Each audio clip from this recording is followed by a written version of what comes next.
It's a pleasure to be here. I'll ride on the existing protocol that has been established. I borrowed that phrase. Distinguished guests, ladies and gentlemen, my name is Dr. Paula Musuva, and as you've been told, I'm from USIU Africa, but I'm an alumni of University of Nairobi, so my loyalties are here. So it's also great to see all of you. It's great to be back home and to see progress in all ways. So I'm going to be speaking about shaping the next generation of digital trust. And I don't know if we're able to have that on presentation mode. And I want to invite some interaction by asking you to go to slido.com and putting up the code CyberWeek. I'll have a few questions for us as we proceed with the presentation, and I like to have two-way communication so that I can get to know where you're at. So the first question that is already on Slido is asking you what comes to mind when you think of digital trust. And I'll be giving a very easy walk through this. Just three things that I'll focus on: what digital trust is, the current challenges we experience, and I hope to connect with you with some case studies or just showing you some of the things you may relate to, and the principles that we want to focus on and my key takeouts on that. So what comes to mind when you hear the term digital trust? Now, I'm checking to see if you guys will throw in some terminologies there. Is this the first time you're hearing of the term? Digital trust. It seems the presentation is not yet up. Huh? What are some of the words that come up? When you hear trust? Confidence? Good. Privacy, data privacy, integrity. Thank you for the feedback. I can see 4 people have posted. Encryption, excellent. SSL, confidence in data. Sovereignty of data. These are excellent feedback. And my background is computer science, and I have been a network engineer and also focused on being a technology consultant and implementing solutions in security. And one of the things that we focus on when we talk about trust is that confidence that a user will have in the system, that the system, first of all, will do what it says and deliver whatever service that the user is looking to get, but also in doing so, that the users, the user will be in mind, and whatever is important for them will also be reflected. If privacy is important to the user, their privacy will be guarded. So it also talks about the element of security, but driven towards a user-centric view, a trustworthy system, one that is able to be transparent, one that is able to deliver and is reliable. And in security, we say it's only just a matter of time before you get hit. So resilience is also one of the terms that really should come to mind when we think about digital trust. And there has been an evolution, and I had a graphic there where we've moved from computer security. In the early days when computing started, we really focused on the computer system. We now then talked about information security, then information assurance, then the big term is cyber security, privacy, and now the focus really many people are talking about is digital trust. Now, digital trust catalyzes economic progress. And I don't know how many of you have seen the Kenya National Digital Master Plan and also the Kenya Digital Economic Blueprint. I was very pleased to see Bwana Emmanuel Carter speak earlier. and talk about all this digitization that is happening for government services. How many government services have been launched? Is it 16,000, 12,000, 16,000? I'm hearing different numbers. And Mr. Carter mentioned 2,200 or 2,500 hotspots being rolled out throughout the country, so that there is access to these services that are being digitized. And something else about digital trust, other than just the driving of economic progress, is the adoption of these new innovative technologies. Without digital trust, people will hold back. And I won't have enough time to really talk about this. My presentation people, what do I do? What do you need me to do? Because I want to show some case studies. And the way I'm going to give these case studies is in the form of pictures. So I wanted to connect with my audience in the form of pictures. Just give me what you have. Give me what you have.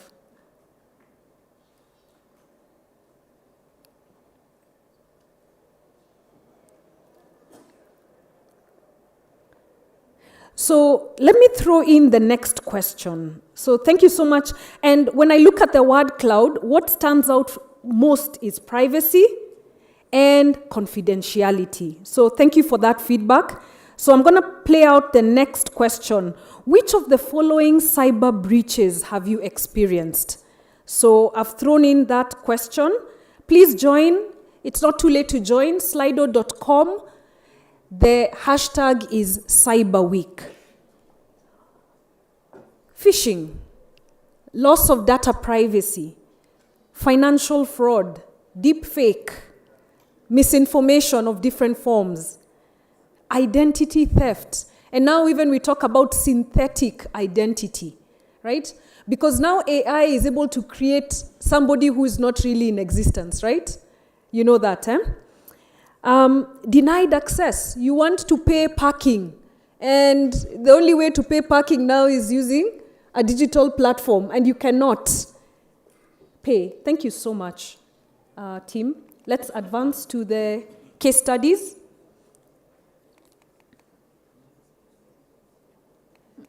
Oh, so maybe I should be pointing in that direction, right? So Slido.com, Cyber Week. And let's just go on to the case studies. I won't have a lot of time, yes, on the current challenges. So I just had a few pictures to help connect with you. So 22 people are on my Slido. Thank you so much. Please join if you haven't.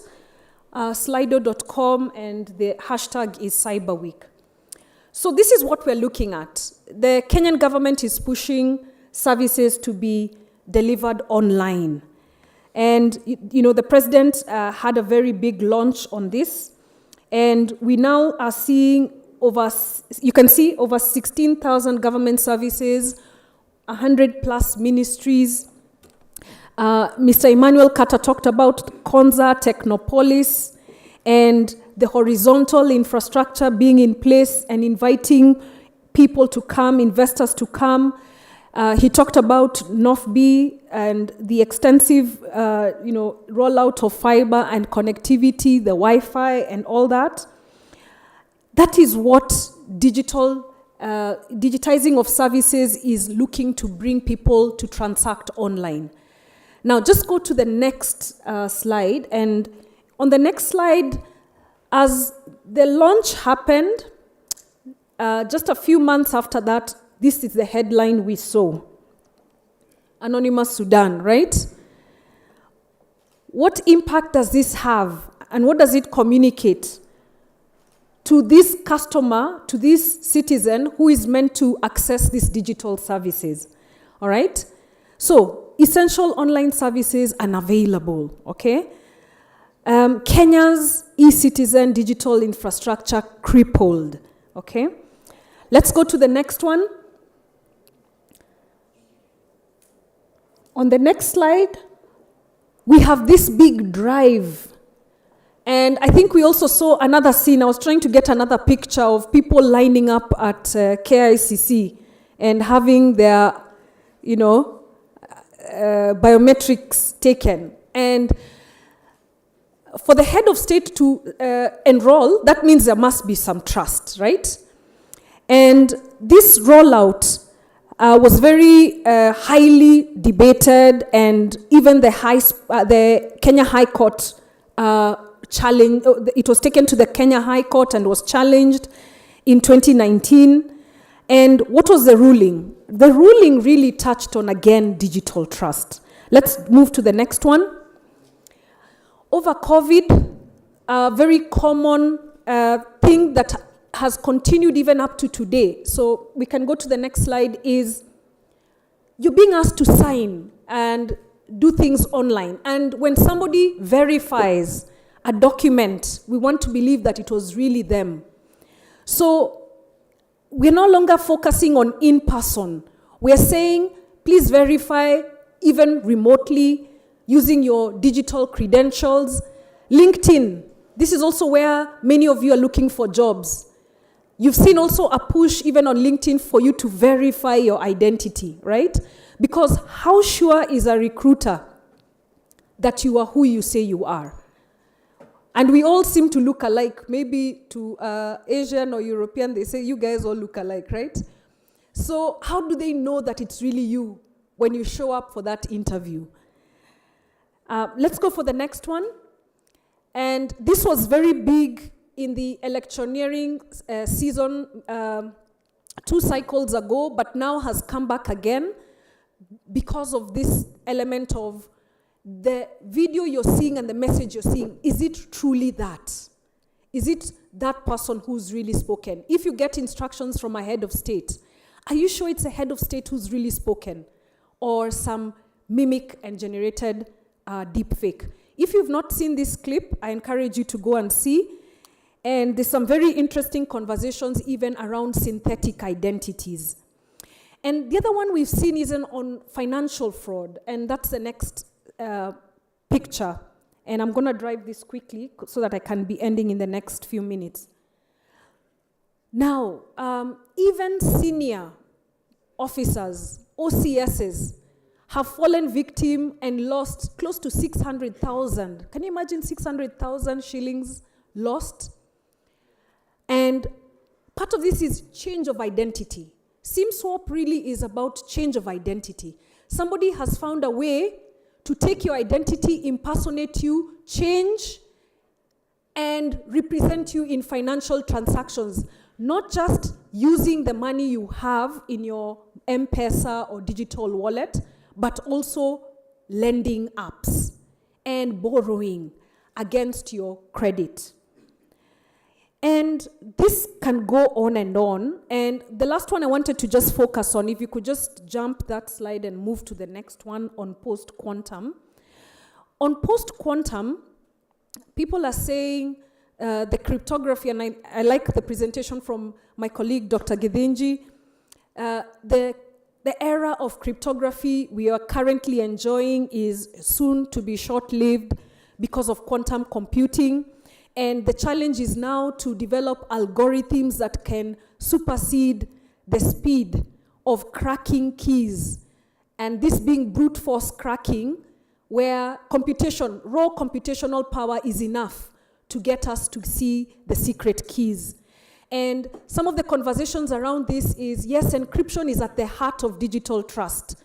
Certificates, digital certificates are how we identify and validate who we are communicating with, whether that's on the blockchain or even our current internet infrastructure. What if somebody is able to crack that and impersonate?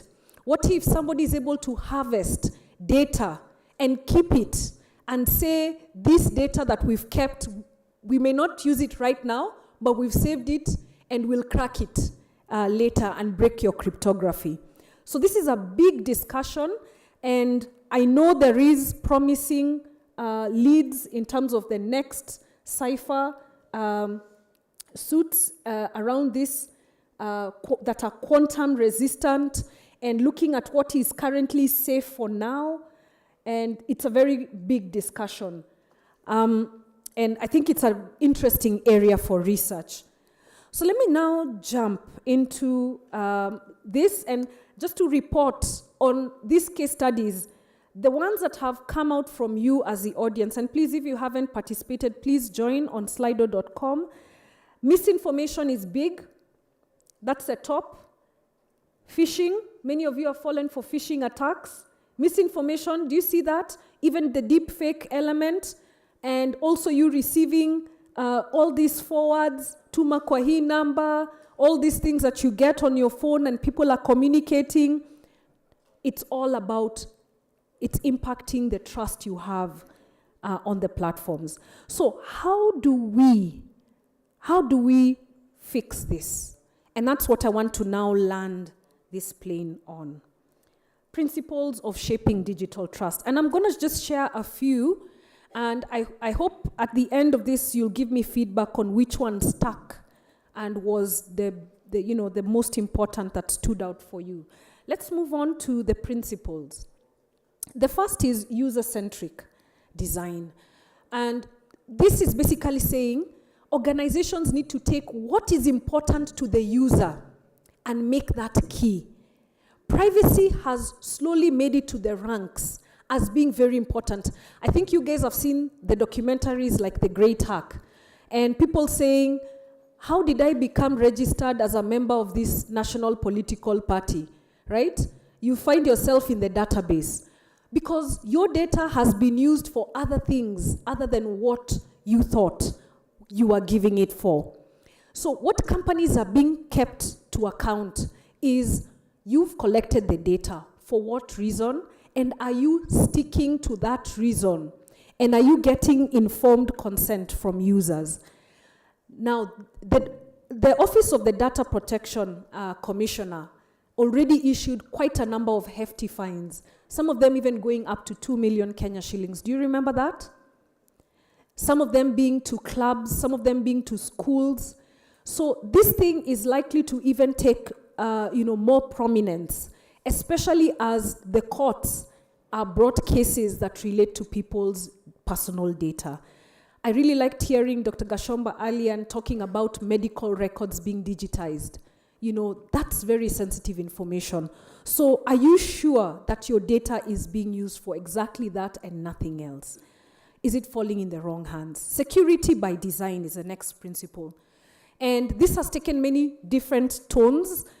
Security architecting is taking center stage, shifting left, meaning we're not putting security as an afterthought. Security is being brought to the forefront right at the beginning of even our development practices and our acquisition. End-to-end encryption being designed, post-quantum cryptography being also big in terms of just secure systems. The next is supply chain integrity. And I think the headlines have been in the last 1 or 2 weeks, and we know what's happening on the global scene. And the question is, what are the components that are making up your system? Where are they from? Who is a manufacturer? What confidence do you have in this product that has been assembled? Whether that's a physical device or software, including libraries that are imported from different places. And there's a lot of cross-industry collaboration. There's a whole ecosystem that delivers for us the technology that we have. How sure are we things are working as they should and they have not been tampered with and they will not be used for other things other than what we are expecting them to do? The other is identity. Identity is going to be the centerpiece, the core. And even when we talk about zero trust, I know we're talking about digital trust, and engineers of systems are doing zero trust. So are we getting away with the trust thing? But identity is going to be center stage because we need to identify not just people, processes, devices, applications that we are interacting with, and be sure that what we're interacting with is the true person, individual, or device or system and not any other. And now we've talked about the challenges around cryptography that we are looking at, but how will we then truly verify? And I think any of you who's been looking at the latest trends around identity, you've seen that we've moved, multi-factor is the basic level. We're no longer saying we're on password-based authentication, but we're also incorporating additional checks. Where are you logging in from, is it within your normal activity, what is called normal, and have you moved away from that to what is abnormal when you're doing something on the system? I know my time is up. I've talked about zero trust, 3 principles: verify explicitly, list privilege access, and assume you've already been hit and you've been breached. Defense in depth, basically being identity, digital trust has to be built in layers with a mix of controls, with multiple challenges, even multiple vendors, right? So that it's harder to gain access. And when access is breached, you buy time. You buy time so that you can respond. Resilience is the last one. Despite our best efforts, cyber incidents will still take place and they are inevitable. So we need to have quick response. We need to be able to mitigate and stop the negative effects and the damage as soon as possible and restore those systems back to normal operation. We can no longer take it as possible to have a service out. We should be able to have services still running even when we are under attack. And that is my presentation. Just to give you feedback from the audience, I got 30 people say that the biggest concern when they are hit is their personal information. But then money comes second, their data. It's good, you guys ranked data higher than your device. Some of you guys are like, hey, my iPhone, it had better not go. And then the last thing I'll invite is for your question and answers. I will respond even beyond this session. So I've pushed on the slide or to any takeouts and any questions, and I will respond. Thank you.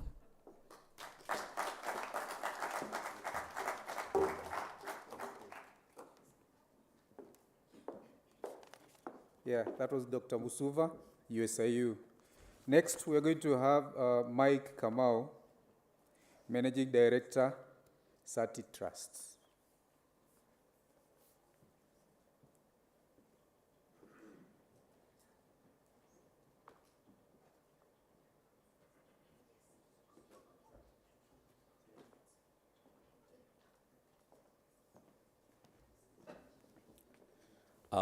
Good afternoon to the audience, the organizers, my fellow speakers. Good afternoon again. So my name's Mike Kamau. I'm the MD at Sati Trust. So Sati Trust is a certification body, and mostly what we do is ISO standards. So I don't have a presentation, actually only one, but I'll do a talk through. So asante sana Daktari Paula, you've done some justice to my presentation. My topic for today is around confidence in the digital era. So how do we build confidence? So while I was trying to research about the topic, something came up to my mind. Every time you go to a building, you always find a security person, and they always have this metallic device. And somehow, I don't know whether the manufacturer agreed, the beep must be the same sound. So they flash like this, it makes the same sound. But look at it, if you contextualize it, when you go to that building or later, do you have confidence that your safety in that building was taken care of? Do you feel that the security of that building, whoever is going in, they don't have the metals? Does it give you confidence? So how do we do that now from a context of digital perspective? And what I've seen in the market, whether you're a producer, you're a regulator, you're a consumer, there are 3 things we are looking for. Can we get quality? Can we get reliability? And the third one is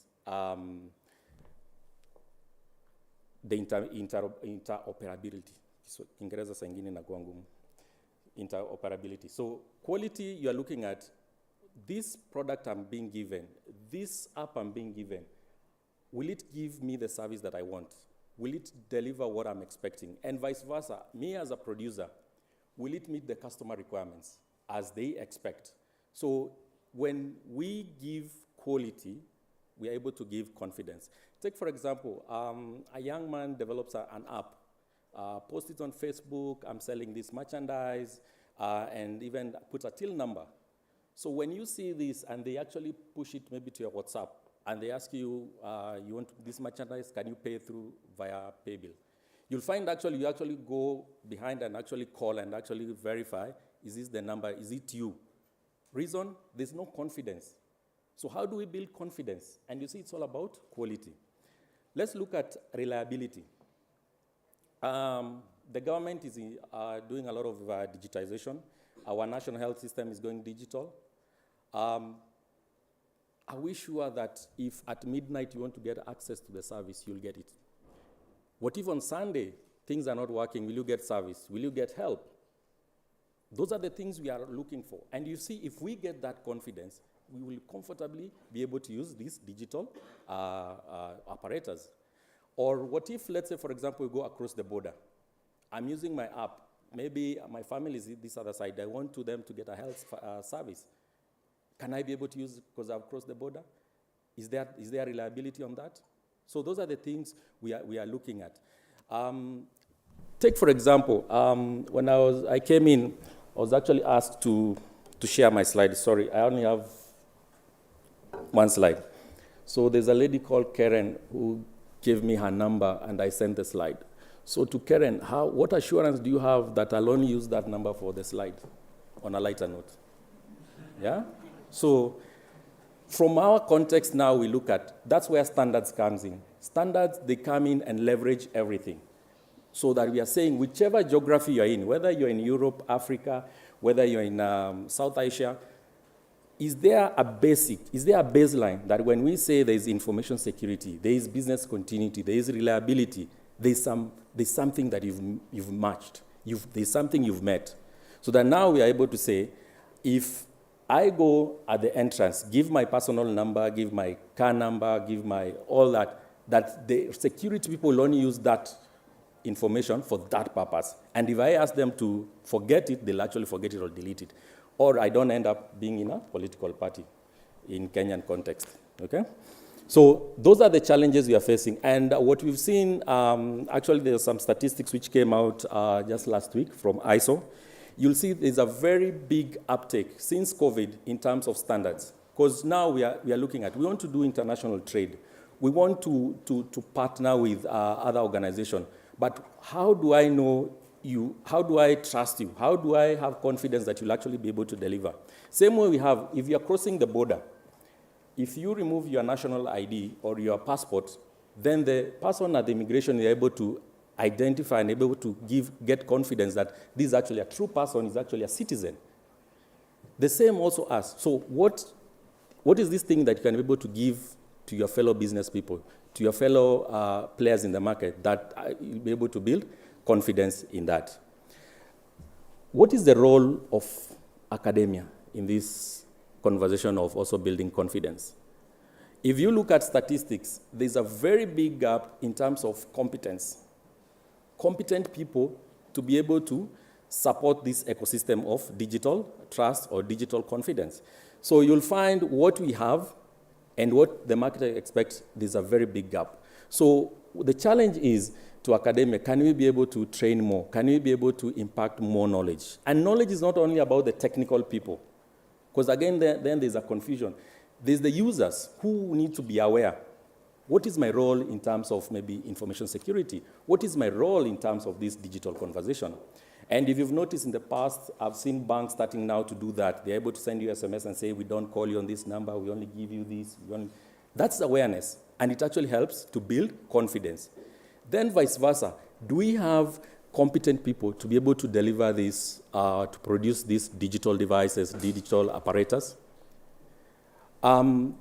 If you look at, again, also based on statistics, the current conversation is going green and AI.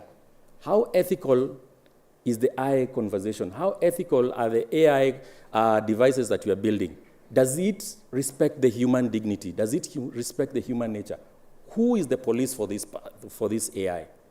So that's where standards comes in, and you are able to balance the equation and say, yes, you're developing an AI, there's some basics you need to meet.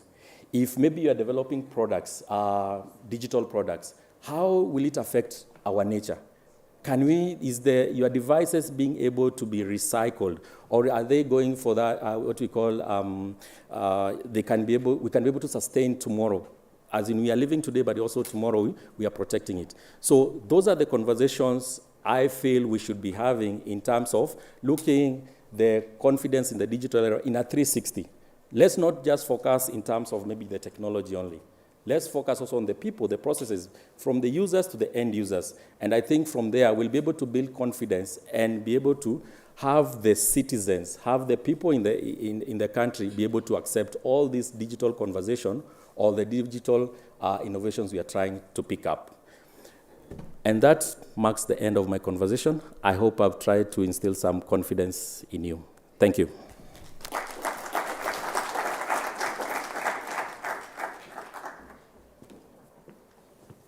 Thank you, Mike. Steve Kariuki, ProfitUp.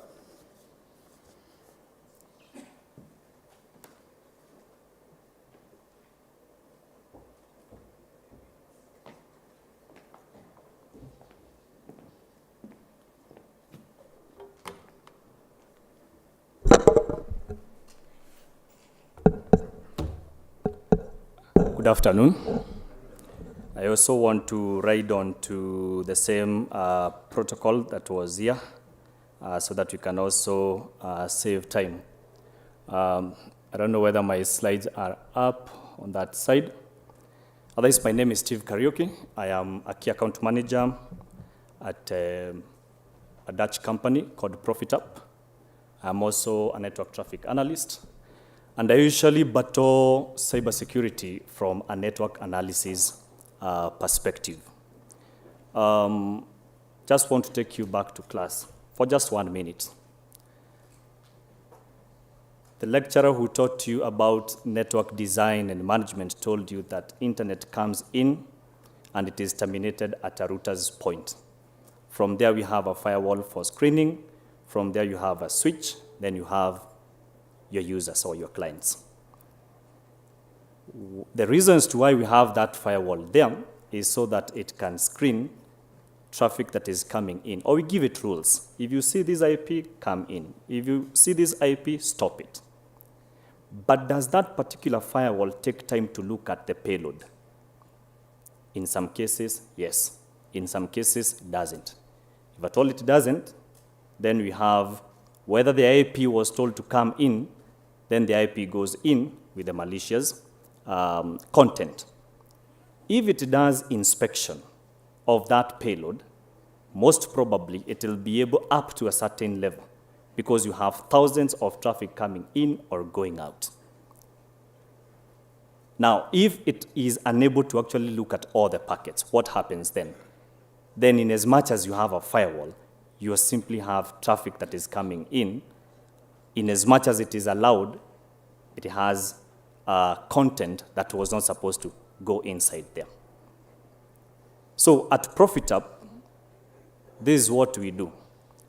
We manufacture these devices, these one among many, that we call,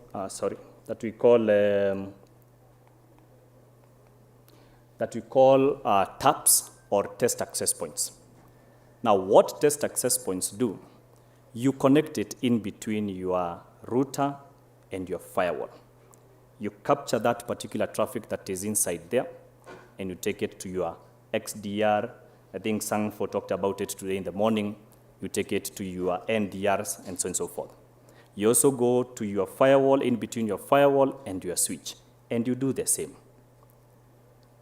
So now what you have is all traffic, and now this traffic is heading to your CMs, your NDRs, and your XDRs. You can actually have one security threat analysis team doing that. Sometimes, if at all you have your system going off, and your network engineers are blaming each other with the application developers, then you still go back to that traffic that you have captured and start trying to figure out where the problem is.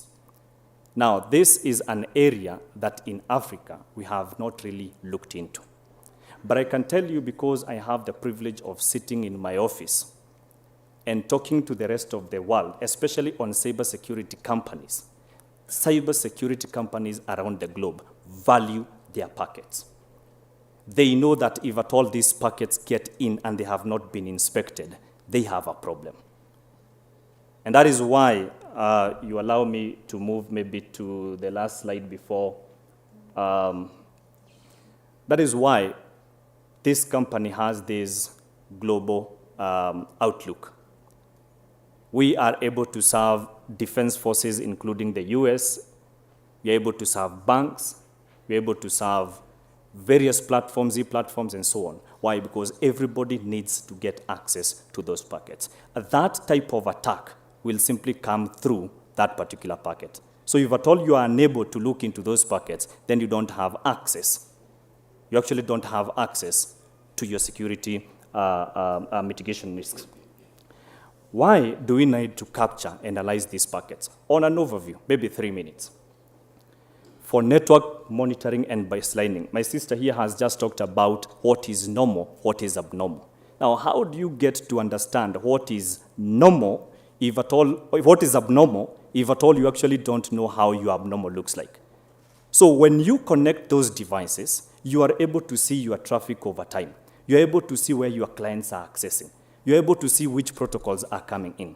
Today in the morning, somebody talked about OT traffic. Yes, OT traffic uses a protocol called Modbus. We need to monitor Modbus. Why? Somebody could be sending a code to that particular PLC or to that sensor to raise the temperature or drop the temperature. What happens to that pipeline? What happens to that energy grid? Somebody from Kengen talked about being trained on that area. Those are the areas that you need to look at. Kenya Power today talks about system disturbance, and then we are 4 or 5 hours blackout. Why didn't we see that? Why don't we monitor first? So when you monitor all the traffic that you're coming in, and by the way, our devices like the one that I've just mentioned here has an inbuilt IOTA, so the traffic is usually screened, analyzed, and insights are provided on fly or in line, then you're actually able to understand exactly what is coming in and out of your network traffic. I've just mentioned to you that if at all you have a security information and event manager, or you have an XDR or an NDR, but it is not seeing all the traffic, trust me, you're only seeing 99% of, you're only seeing 0.1% of the threats that are coming in. I mean, the server that is connected, that is hosting that application is only connected to one port on your switch. Then it is only seeing that traffic. What about the rest of the other traffic? So you need to get access to all this traffic and channel it to those particular NDRs so that they're able to see this visibility. Source of information to verify compliance with the law. Now this one goes to the Office of the Data Protection Commission. If you have been able to apply for a data handler or processor certificate, you and me, we know very well how it looks like. It's a next thing. And later on, you pay 40, 50. And that's it. And if you ask most IT managers, you'll never find somebody coming to verify.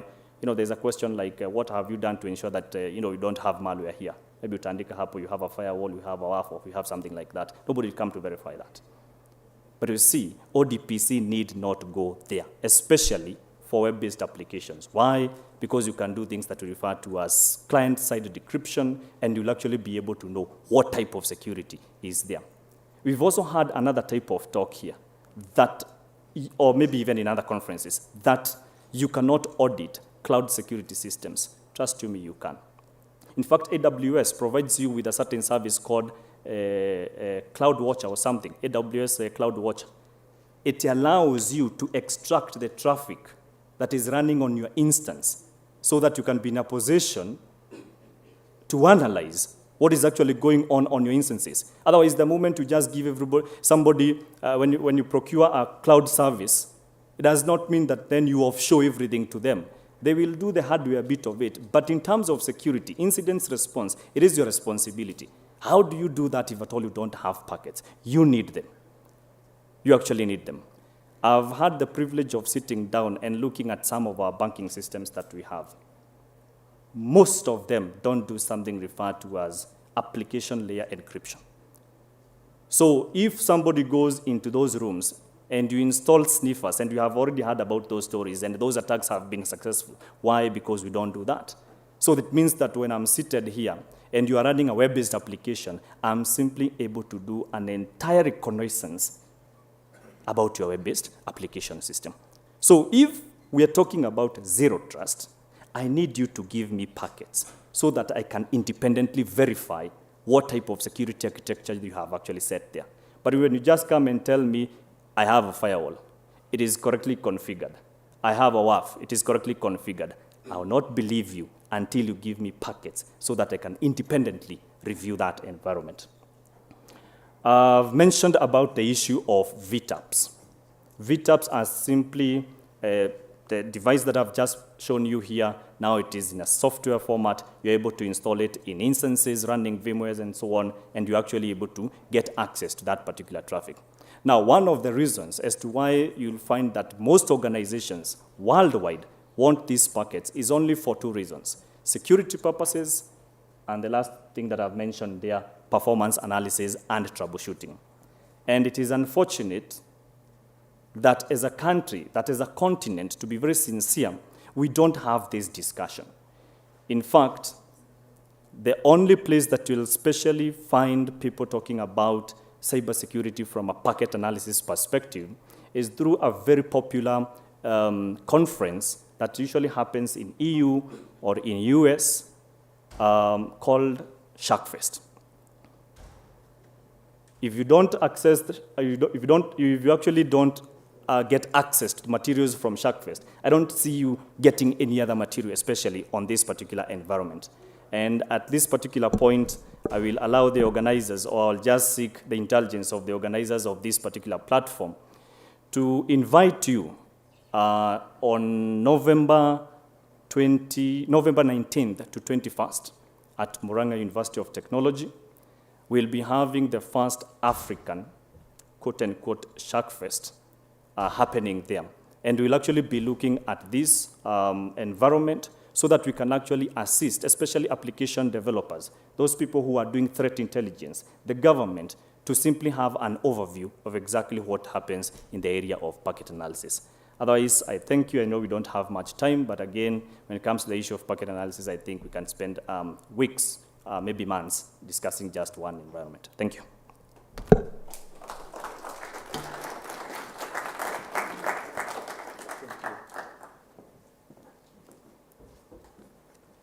Next, we're going to have Frederick Yado from Ghana. And as Frederick gets to the podium, I understand there are students who have run away from class. Audit master class. Please go to your class, the press room. You're required. Are you running away from auditing? Oops. Please, go to your class.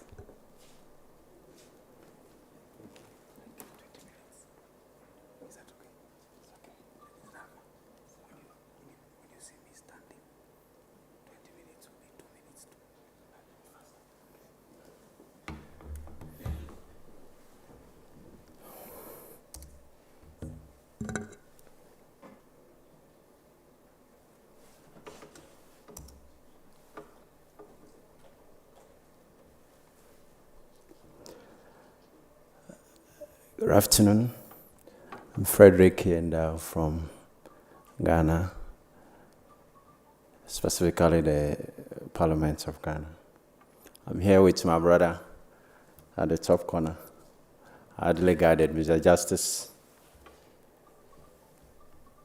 First of all, I would like to thank our organizers, Mr. John and your team, for the good work done.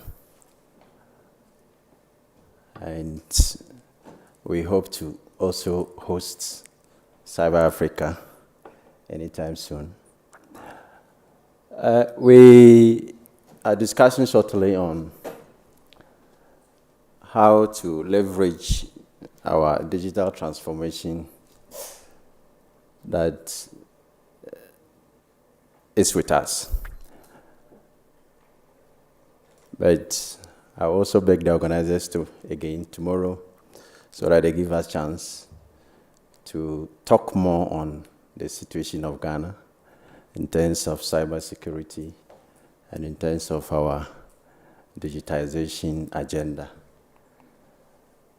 So when we talk about how to leverage the digital transformation excellence, we are basically talking about how individuals, organizations, industries, how we can fully utilize the benefits of technology. And in doing so, we have to consider very different elements that individuals and then organizations and schools, industries, we can apply in our system, we can use to at least get the full benefit of our current technology that is with us. I want to consider this very 8 bullet points, how leadership and culture can help us to leverage the full potentials of technology with us, how customer-centric approach can help us, how we can use agile methodologies, technology integration, talent development, data-driven decision-making, and then continuous improvement. Sorry.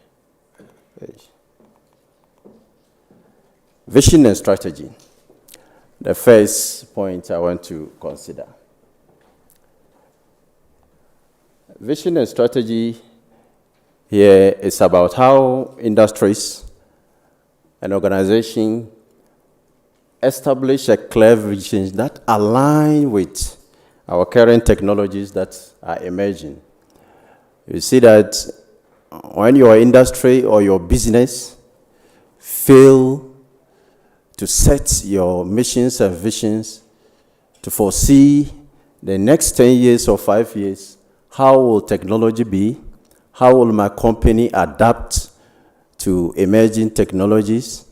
By the time you realize, your business will begin to collapse. But as and when we set up our business visions, our organizational visions, we have to look at the current technology that are in the system, the upcoming technologies. How will we align these visions with our technologies? Leadership and culture, it's all about leadership. In order to benefit from technology, in order to get the full advantage of our technologies, it's about leadership. It's about leadership. If the company owners, the government institution, our leaders, individuals, if we did not really have the need, or we don't really realize the need why we should adapt technologies in our system, you will see that we will never get anywhere. So that's why when you have a leader who is technology-driven, depending on the organization or the industry in which you are, then we say that you see that your organization will grow. So leaders should champion digital initiative, encourage employees to grow in their business, to grow in their technology level. Then you see that we all have a very growing industry. Customer-centric approach. The customer-centric approach is about how we utilize data to identify the customer needs. Because the customer comes with varying ideas, with varying view, with various interests, and various demand. So if you are the industry owner, what you should really look at is about looking and foreseeing what the customer will want. So that's why we say you have to utilize data analytics and customer right to tailor the product and services. That's when the customer access your website, when the customer access your company, then the demands that the person envision is really what he is seeing. So if that happens, we will encourage you to. If you have a challenge there, then you have to do more engagement so that we can satisfy the customer. Agile methodologies and implementing our various technologies to the industries, to our organizations. We encourage that we utilize agile technologies. We break down our inputs, we break down our plans so that when the customer is able to access it in phases and in a better interactive form, that you see that the customer will be satisfied with whatever he is searching for. And in applying agile technologies, we encourage that we make sure our systems gives quick responses. There are some systems, when you go online and you even ask a question, it will take a week, a month, before they can be customer service to attend to you. So we have to, in any way possible, create an interactive industry work system.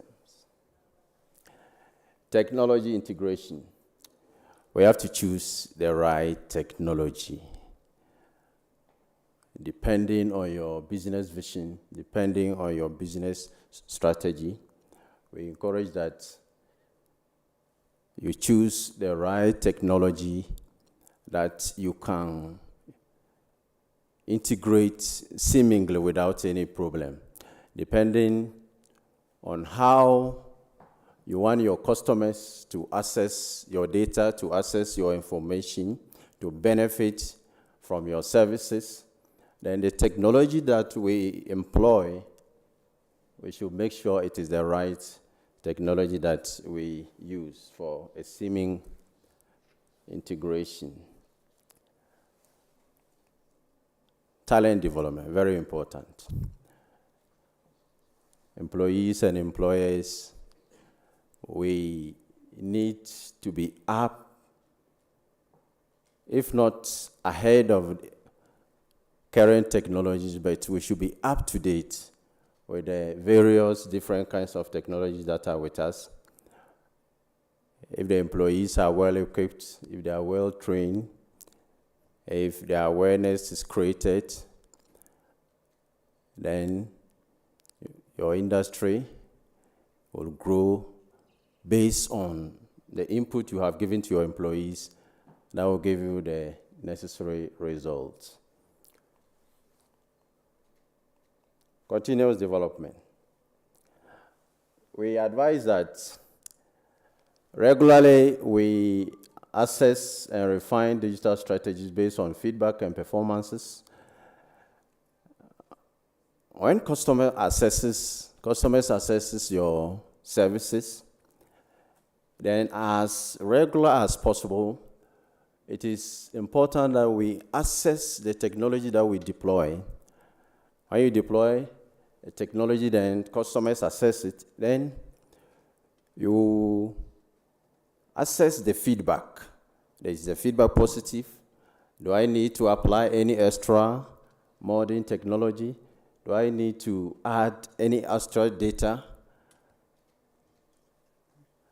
So continuous improvement based on feedback from our services that we render is important.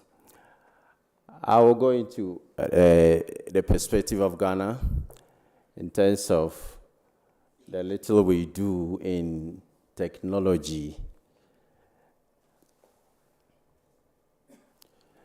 When you come to the government sector,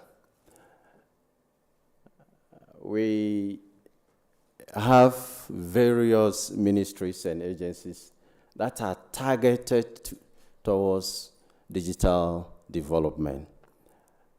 That's why we have the Minister for Digitization. The minister role is simply to deploy technologies that will help our system to grow. And recently, around 2020, the Cybersecurity Authority was set up. It's a full act that Parliament of Ghana has approved. So we have various ministries as in communication, digitization, information, alongside with the various agencies and departments that plays the role of improving our digital space. When you come to the national agenda on education, last year, the government have to restructure and develop a new curriculum for the nation. And the curriculum is basically geared towards technology. From the basic to the secondary level, the curriculum has been reviewed, and we now have a new educational curriculum that caters for the basic and secondary cycle education. And in that curriculum, the basic level from class 1 up to the secondary level, the teaching of learning of AI and artificial intelligence is important and is compulsory for everybody. That is captured in the syllabus. Programming and robotics technology has been captured in the syllabus that teachers have to teach from the basis. So we have the idea that when the children catch on with technology, then the future is bright. And government at the same time is setting up what we call STEM schools: science, technology, and engineering mathematics schools. Those schools are set up purposely to engage students who want to study in science, who want to study mathematics, engineering, basically for that. And there are 4 schools that are set up in the secondary level. Also, we look at our digital center. The government has set up a digital sector, and that sector is to facilitate the access across over 120 districts and municipalities in the country. And the government has invested over $3 million on fiber optic technology. And this digital sector is a sector that is a hub that connects every aspect of the individual technologies to a one central point. And it covers over 800-kilometer distance that links the north of the country to the south of the country. At the educational level, let me be quick to add something. Because of the advancement in technology, government has taken it as an important step to provide every teacher with a free laptop that they can improve on the technology teaching of our students. All the secondary schools, over 3 million students that we have in the country, have been provided with free tablets so that they can access and learn technology at every point that they are. Institutional and organizational integration. because of the setting up of the digital center, most of the institutions of our country are now digitized. When you go to the port, it's a paperless system, paperless port. When you go to our electricity company, ECG, it's a paperless institution. Anywhere you are, you can buy your lights and use for your services. When you come to the judicial services, the judicial service have deployed what we call the e-court, that cases can be handled online. You don't even need to be there physically before your case can be attended to. Then we have e-Parliament. The e-Parliament is coming on, not yet implemented. By end of this October, we are going fully into e-Parliament, that members of Parliament can do voting online. You don't need to be present in the house when there is a voting before you can vote. And they are provided with a system that all the hazard materials that you need to do your research, they are right in front of you. So as at now, the chamber is under construction. So by end of October, we will have a paperless parliamentary system. The banking and financial sector, which is key, which they are more into advancing and financing cybersecurity in our country, especially the Bank of Ghana, which is a key sponsor of our cybersecurity technology. As I said, tomorrow, we will delve more into it. When you go to the passport office, equally the same. So in conclusion, not to waste much time, because tomorrow we will prepare and come. By focusing on these areas that I mentioned about, you see that organizations can effectively leverage digital transformation to gain competitive edge and drive a sustainable growth that various companies need to improve upon. Kenya is doing well. Kenya, we are happy for you. Kenya, we wish to be here every time in your drive in technology advancement as we copy from you and learn from you as well. Thank you very much, please.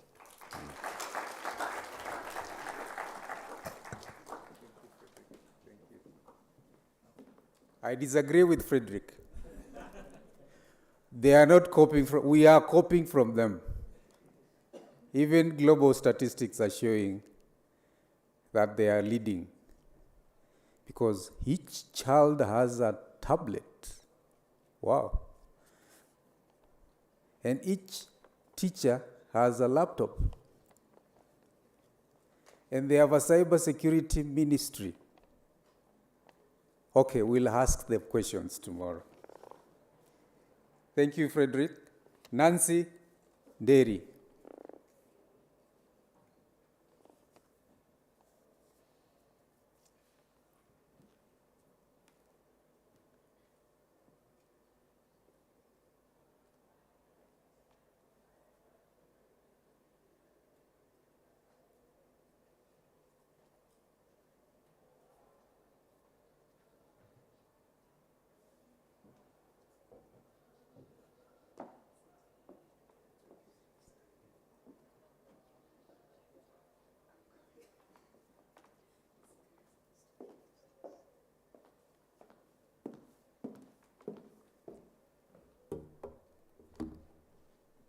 Good afternoon. Is there hunger in this house? Because I saw the buffet, it was fantastic. Good afternoon. Good afternoon. Thank you. Now, there's something that is supposed to be queued for me by Mr. Dennis.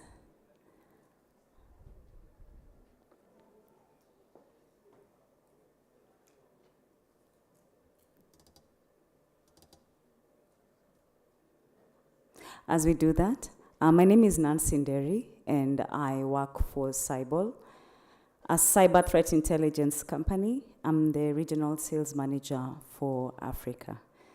And today I'm going to be giving you a bit of insight in regards to Africa, cybersecurity stance in terms of the threats that are affecting our region.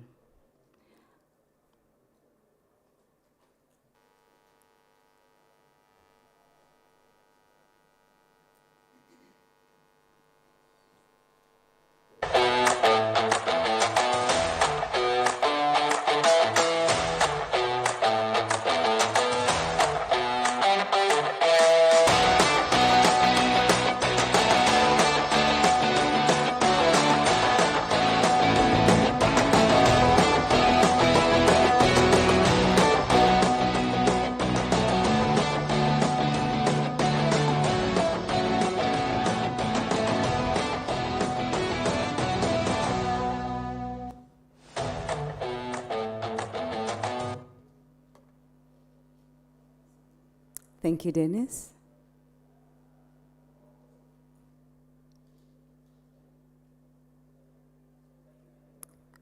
Okay.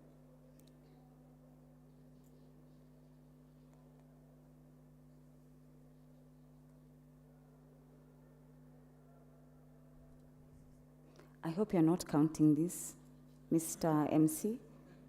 The delay is not on my part. Thank you. Okay.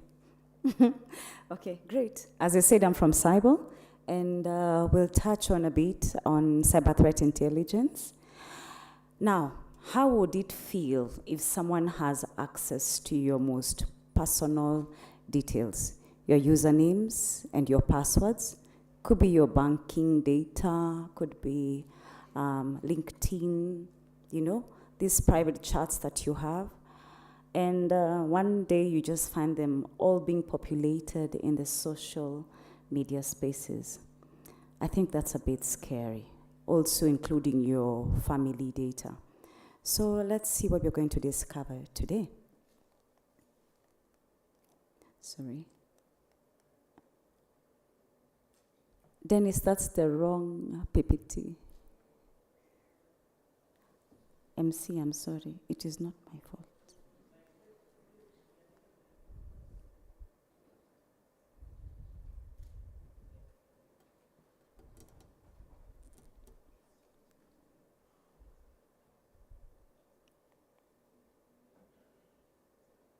Sorry?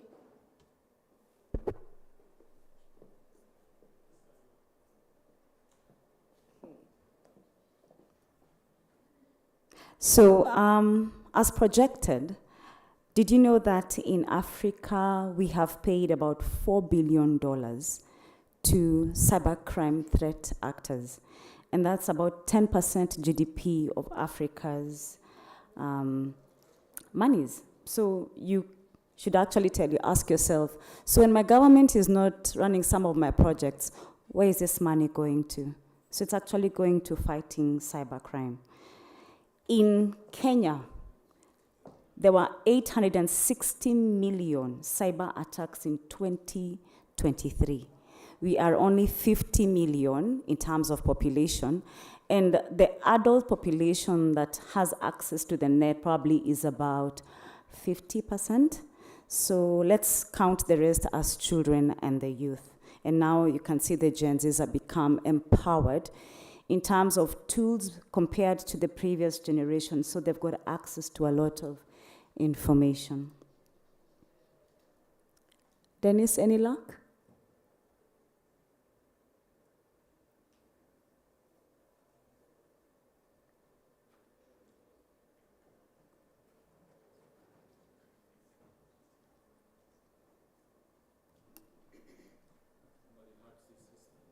Sorry? Imagine, just during my session. Now you understand how cyber threat works, yeah? Anyway, so the ransomware attacks in 2023 about 23%, and that is the highest in the world, and that's only in Africa. So we have a lot of work to do when it comes to fighting cyber threats. And I can tell you the reason why we've got security measures is because of the human aspect. Now, when you implement a platform, it does not need a human being to run it, then you don't need to apply any security feature. So why do I say that? When you are building your home, you have very high walls and barbed wires. Who are you preventing from walking into your house? A robot? No, a human being.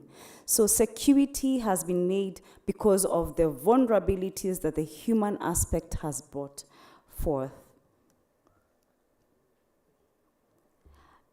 In South Africa alone, 78% of the companies were affected in terms of ransomware and digital extortion. You can imagine the next year's financial budget would be hitting trillions because of trying to fight these cybercrimes as well. Did you know that artificial intelligence is actually being used to create deepfake profiles in romance scams? So if at all you're waiting for any of your lovelies in December, just note some botnet or some robot has been sending you love messages because of, hey, artificial intelligence. So clearly, you need to make sure that you don't fall victim for this. When it comes to business, I think everyone is more scared of losing data. So data has been the biggest talk, the biggest aspect, because the minute someone has access to your data, be it financials, be it corporate policies, be it budgets, you become vulnerable to the point that someone is actually going to use that against you. So email, phishing, we've been hearing this whole week, phishing emails, and I can tell you, again, the human aspect. You go through an exercise on cybersecurity, but there's always that one person who will click on that one link, and then you go back again to the drawing board on fighting phishing links. When it comes to cyber threat, intelligence in the need of the hour, and that's the reason why we are here today. Because what we are focusing on is maximizing threat intelligence to boost resilience. So why am I here today to represent that aspect? It's because we have created an avenue, a platform for you to be able to realize this reality of ensuring that cyber threat intelligence can be onboarded and can be utilized within organizations. So what are the benefits? We look at proactive threat hunting, how we are able to ensure that the threats don't get to you in terms of crippling your operations by ensuring that we give you the visibility to fight them beforehand. Improving incident response. Now, that is a key area that each and every organization needs to implement, because incident response determines how you move to the next phase of ensuring that you don't come across such an incident again. And of course, we're talking about cyber threat. When you talk about enhanced decision making, every business wants to wake up in the morning and not fight something called cybercrime. They say a happy wife is a happy home. So when your IT team is happy, trust me, the operations of the business flow more smoothly. And then that translates to your business owners, giving better strategies on the focus of the business as well as security strategies. Third-party service providers. And I'm not going to mention any names because I think we've got some representatives in the house. But today, if you have a telco that is leaking any of your data or your bank or any service provider, how do you ensure that they are also not leaking your data as an organization? So we provide a risk score for you to score your service providers, for you to tell them that, hey, Mr. or Mrs. or whoever, your data in terms of your security stance and posture is going to cause me loss in terms of either information or credentials or compromised files. So this is your report. Could you please clean up your house before we move forward? So it's an area that is missing in most business areas.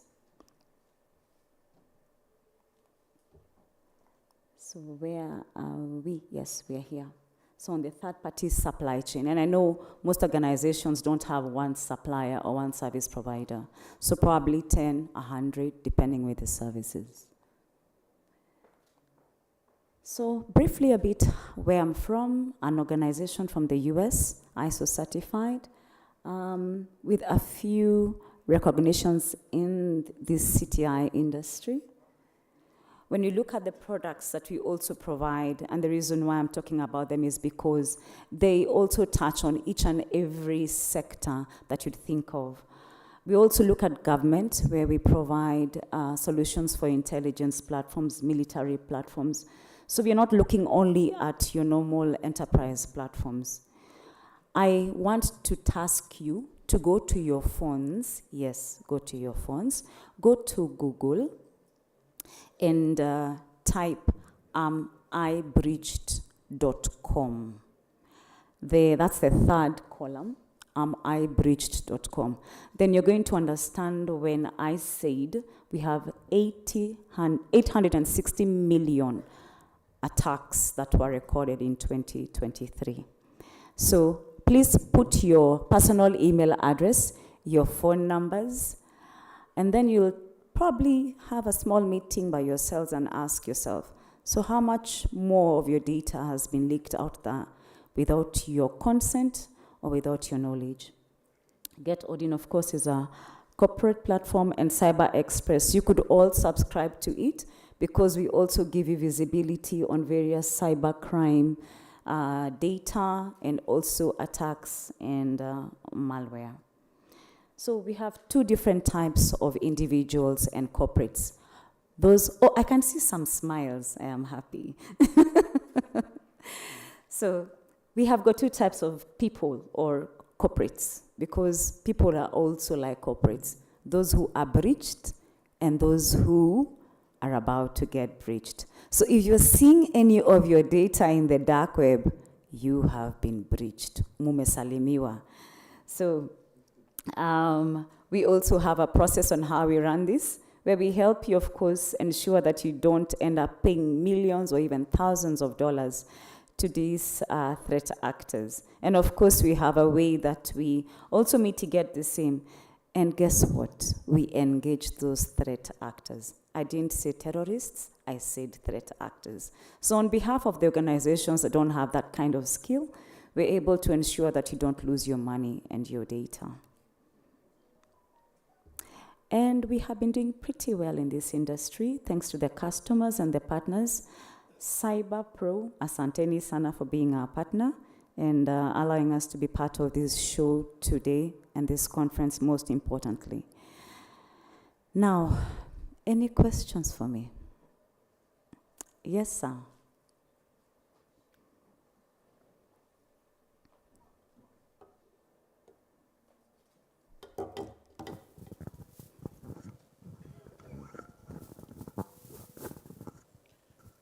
Good afternoon. Good afternoon.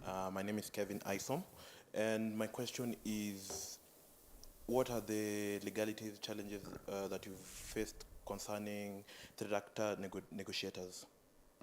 Because from the little that I know of, from the case studies that I've been able to listen to and follow up, is that the threat negotiators have should I say it's like a gray area with the FBI, because they don't negotiate, just as you said, negotiate with terrorists.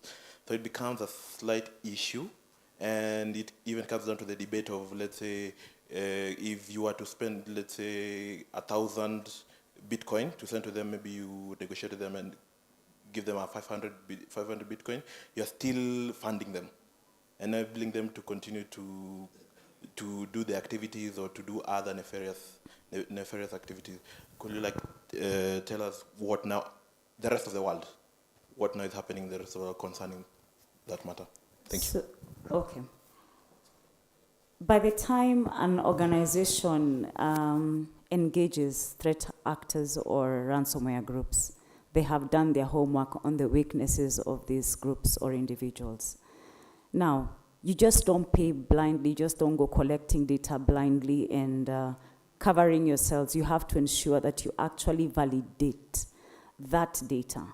And most of the time, it's a line item to scare the organization, and I can tell you that.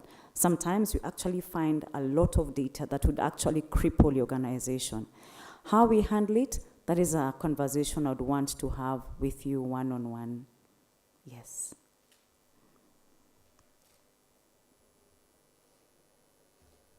Any other question? Yes, sir. One more. I have been told I just have. My name is Rita from Technical University of Kenya. Yes. One of the academic staff members. Now, this is about cybersecurity, but I want to pose one question to you. When you distribute software, I'm not an IT specialist, but I'm a business consultant. Now, when you distribute software, like we have had software such as enterprise resource planning systems, which are now very commonly applicable in Kenya. Now, when you go to a place like Konza City, now they have set up what you call a data center. Now, most companies are migrating from enterprise software to cloud. So, as far as your organization is concerned,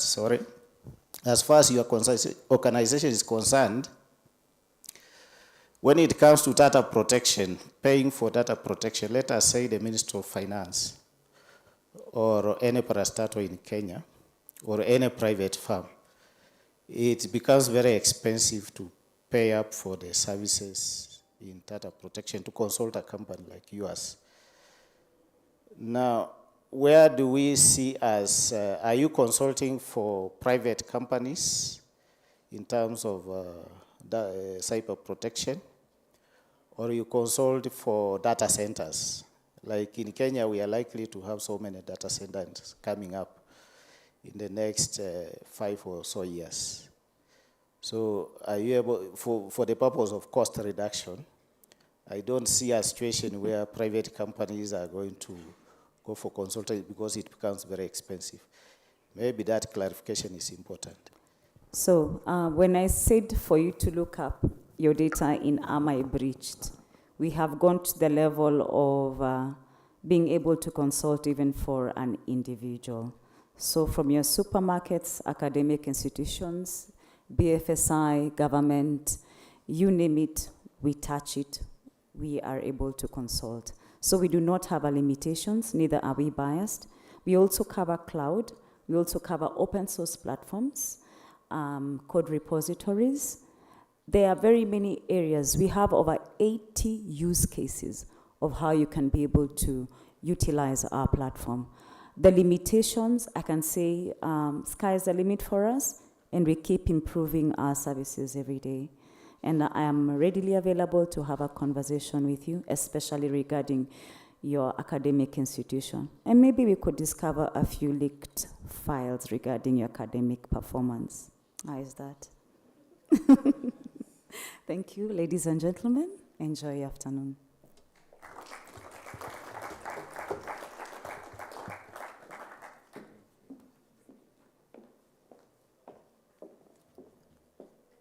Are you breached?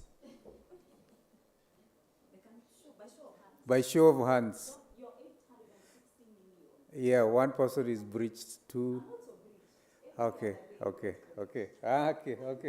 Thank you. Dr. Leonard Wakoli, Jaramogi.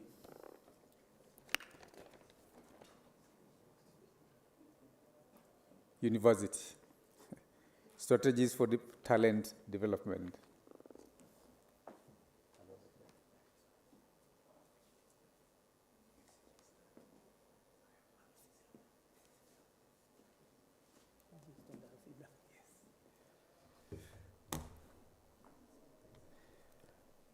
Good afternoon, everyone.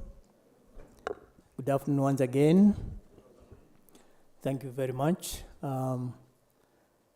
As we've been told, my name is Dr. Leonard Wakoli from Jaramogi Oginga Odinga University of Science and Technology.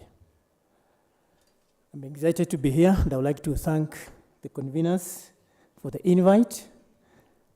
This is a very important forum.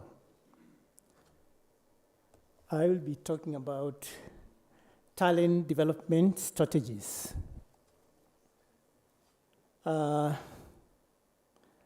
think we can go straight to the agenda items.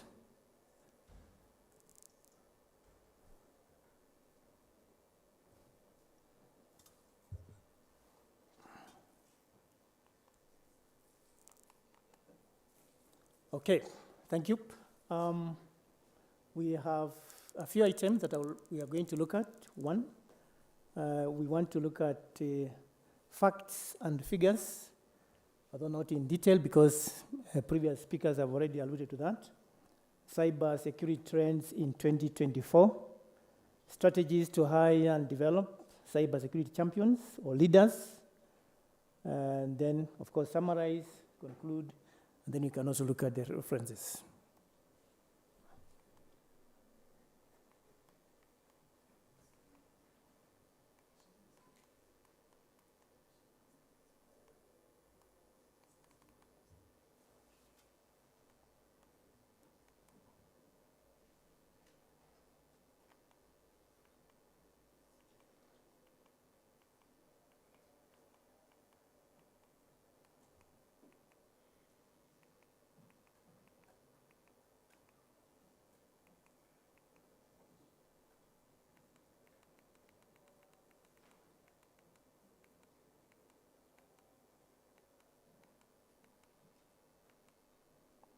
Okay, so as you can see on facts and figures from Forbes.com, we have those figures there. The previous speakers just alluded to this. Basically, you can see the figures are quite scaring, particularly if you look at number 3, where we are talking of the fact that around the world, a data breach cost or will cost $4.88 million on average in this year, 2024. Then you can see also number 4, we are talking of email being the most common vector for malware, with around 35% of malware delivered via email last year. So we have quite a good number of these statistics, these figures, and they are quite scary. So basically what we want to look at is, maybe let's go through the trends first and then look at the strategies. How do we navigate around this? So again, you can see cybercrime trends in 2024.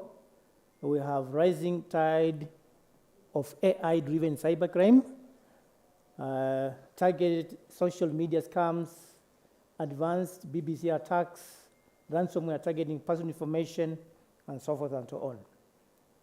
So basically what we are looking at is that cybercrime is predicted to cost the world that much this year. So what do we do? So what is the way out? That's the question we must answer. So basically we then must think of setting up or establishing a cyber security army to combat this, because we have no choice. So how do you go about it?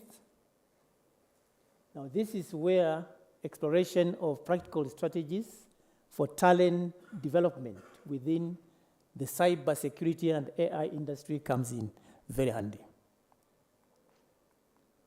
So I'd like to run through the strategies for talent development. When I look around, I can see most of the audience, actually young stars who will really fit in very well as far as this talent development is concerned.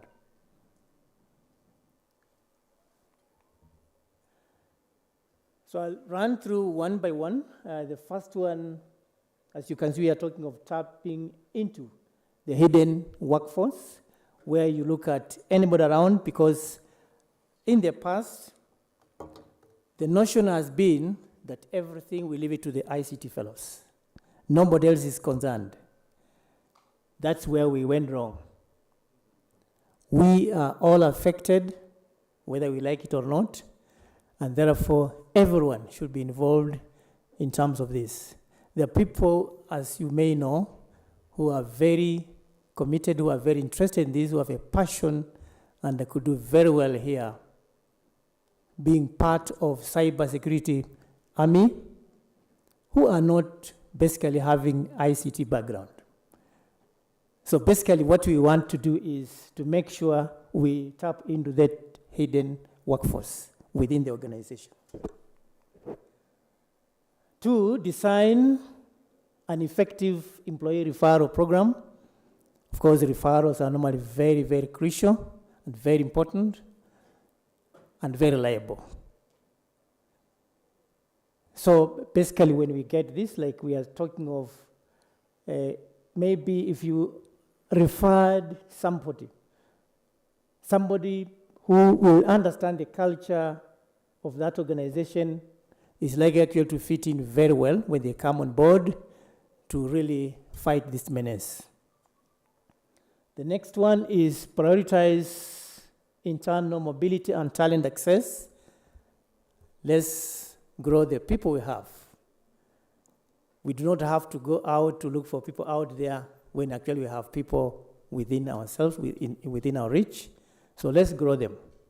That's a very important strategy. And obviously when people who are there already realize that when you do what you're supposed to do well, there's that mobility, you can actually be uplifted. They will actually up their game, they will work very hard.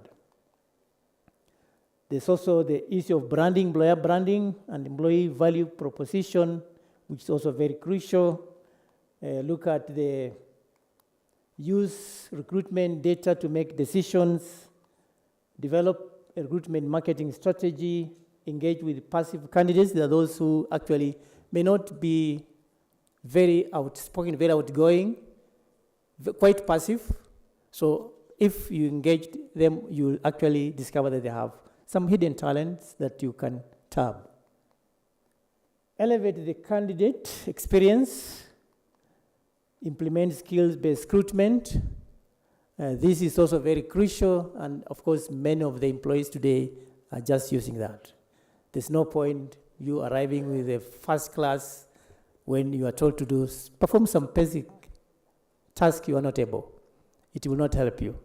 And that's why as a country, we're going the CBC way, so that you come and demonstrate the skills you have acquired over a period of time so that we can help address these issues.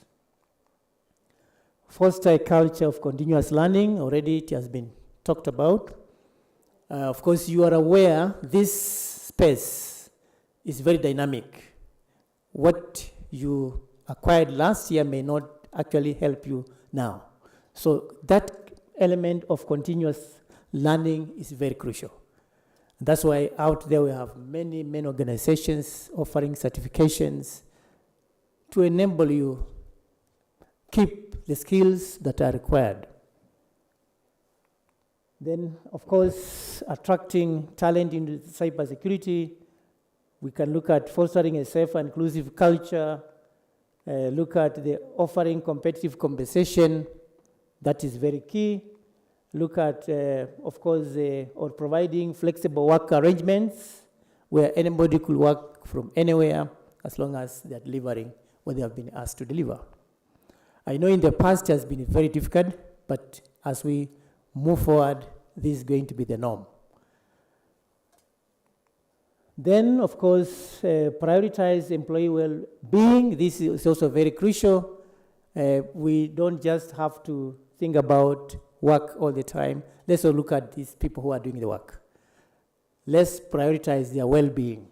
And you can see there are a lot of suggestions there where we are, for example, the first one we are talking of investing in comprehensive wellness programs and mental health resources which shows a commitment to employee well-being.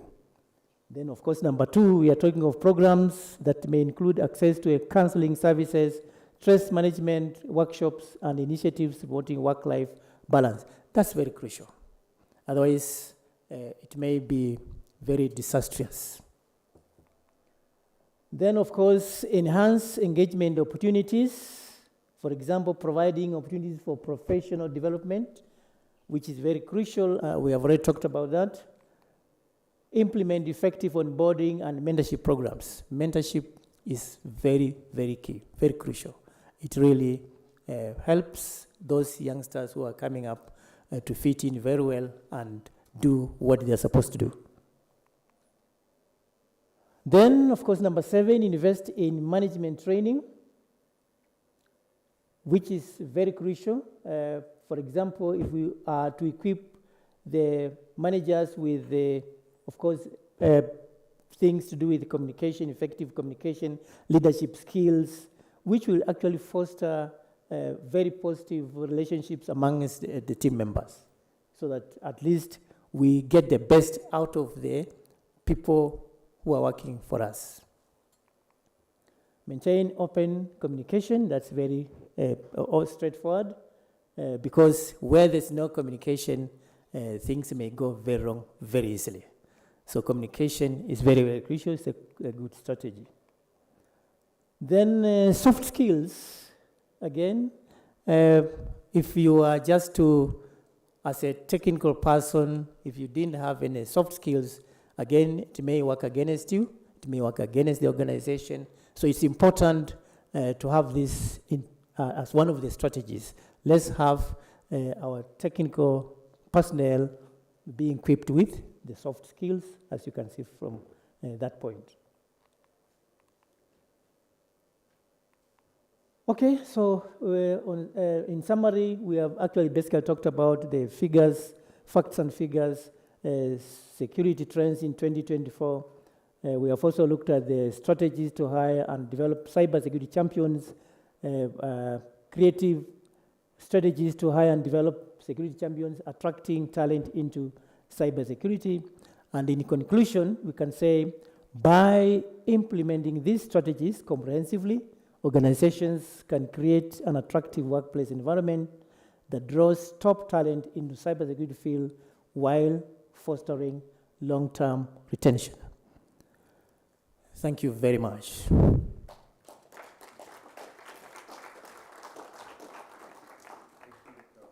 I was so scared. He said when he stands, I have to leave the stage. But I told him I'll sit down. So do I sit down? Yes, yeah. Thank you so much. Thank you. Asante sana. Thank you. Thank you, Dr. Wakoli. Asante. 2 more speakers. Just 2, our training partners. Isaka and Huawei. We begin with Isaka. That's Marianne Mwai.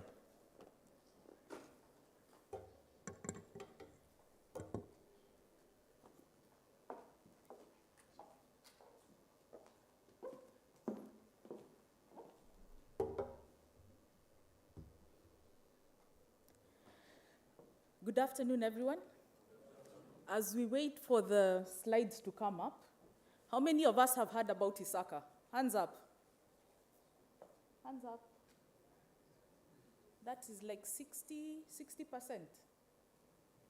So after this presentation, we'll be talking about 100%. So if I could just do a quick overview, starting with my name. My name is Marianne Mwai. I'm the Special Programs Director at Isaka, Kenya.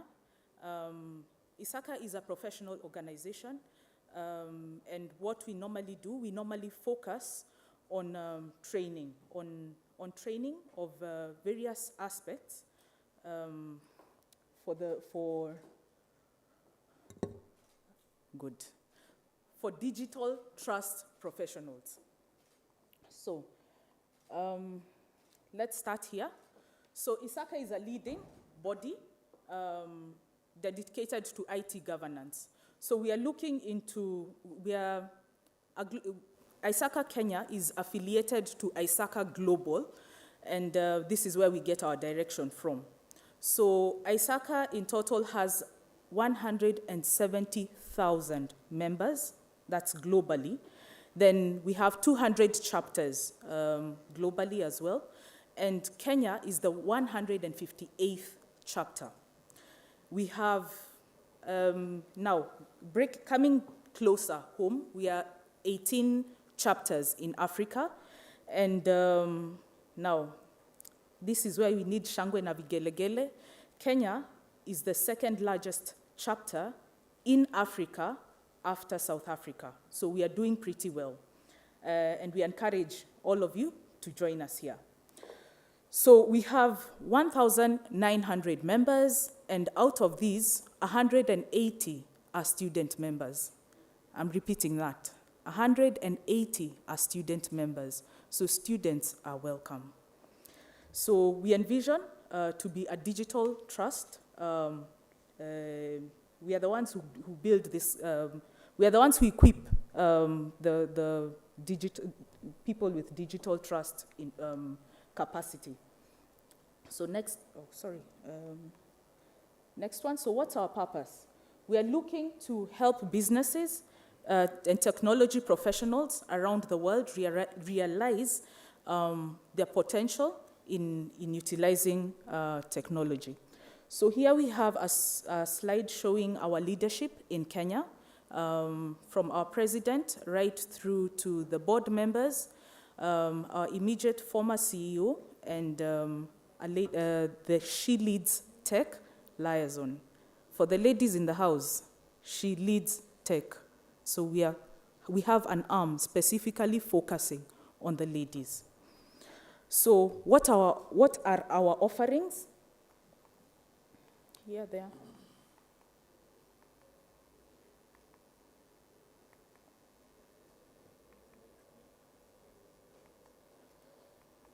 So I did mention this, that our professional, we have professional membership, we have immediate graduate members, and these are people who have just finished right through to like their second year after completing campus. And then we have the student membership.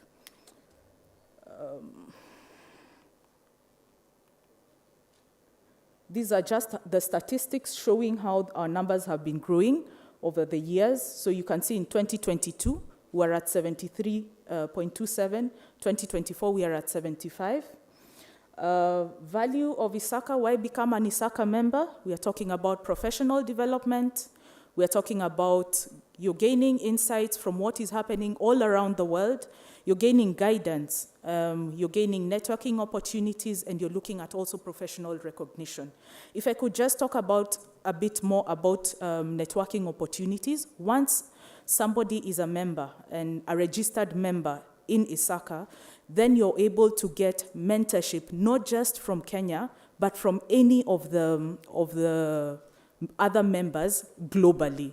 So this is available to the members, to ISACA members.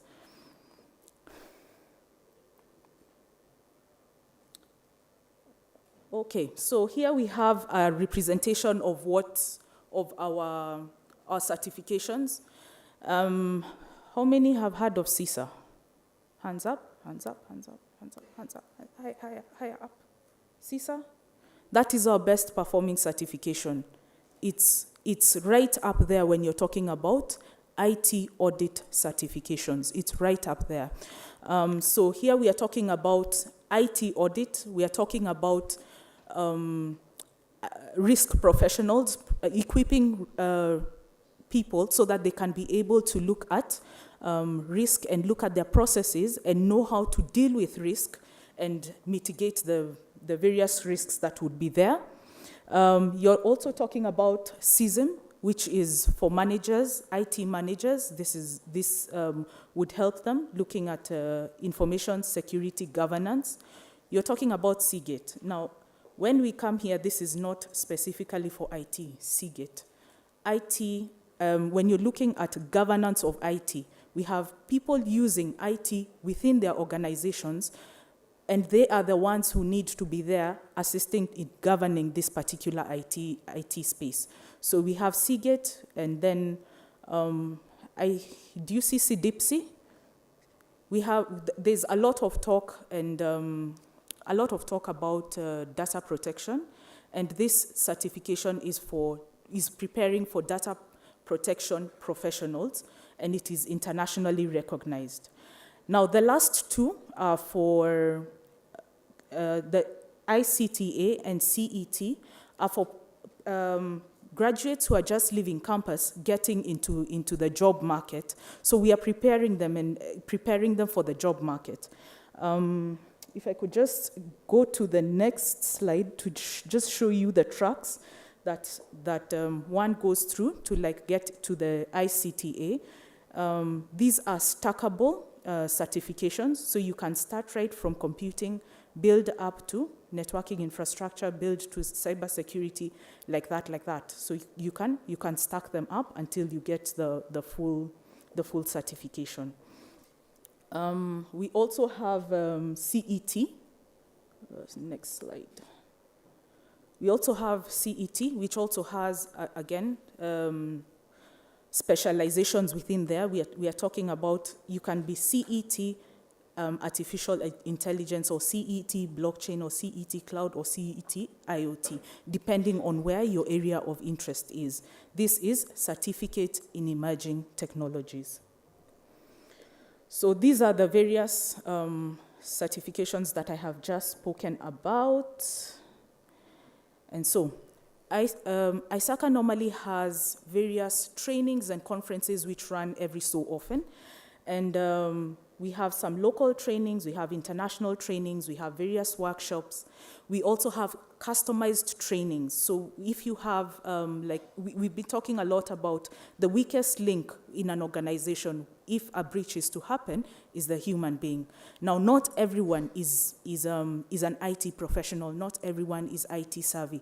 But as we are moving, we need to move everyone with us. So we have customized training so that we can also help, we can train the rest of everyone else so that they can be able to, they're prepared when when they are faced with a cyber threat. So we also have ISACA student groups, which we run, which are in various universities. University of Nairobi has one. We have UMA, we have Moi University, we have Pwani. There are 14 of them so far. We are still moving on and bringing in students. And why do we do this? We are, during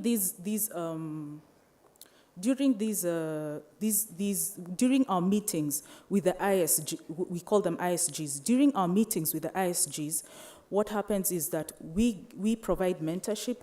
We have sessions which we run with them, provide mentorship sessions with them. We organize hackathons so that we can equip them with a kind of knowledge, with the knowledge that they need. So down there, there's a link. Oh, oops, sorry. So down there we have a link that is to our calendar, showing the various events that are happening throughout this year. So an example of this is the GRC conference that is coming up on the 28th of October to the 1st of November at the Lake Naivasha Resort. And these are the meetings where we normally bring together auditors, risk professionals, IT professionals, governance professionals, so that we can be able to address the various issues that we are facing within the sector. We have talks and workshops and conversations from different people to address various issues. For example, how are you going to present to let's say, board members, issues to do with risk, yet knowing very well that they don't come from an IT background, yet they need to help you come up with solutions for whatever it is that you're facing as the boots on the ground. Then we normally have, other activities. We have the Men's Day, the International Men's Day. That's on the 22nd of November. We have Leading Beyond Limits. This is a ladies' round table. This is happening on the 12th, on the 15th of November. And for the students, we have a scholarship, a call for papers for scholarship that is happening right now. It's still open right until the 22nd of October. And this is focusing towards, we are looking to get applications from students who are interested in IT, cybersecurity, and what have you. So that is something that the students can take advantage of. It is still open until the 22nd of October. We have the Isaka Community Day. This is where we give back to the society. We've identified four children's homes with various needs, where we now go and give back to them. Their needs are very varied, right from basic food to others where we call for old machines, your old fridges and what have you, because there's a boys' home where they really tinker with these devices and come up with amazing things. So then we have the joint webinar that's happening tomorrow. This joint webinar is between the Harare chapter and the Kenya chapter. So those are just some of the other activities that we normally do. So in a nutshell, that is Isaka, and thank you very much for listening.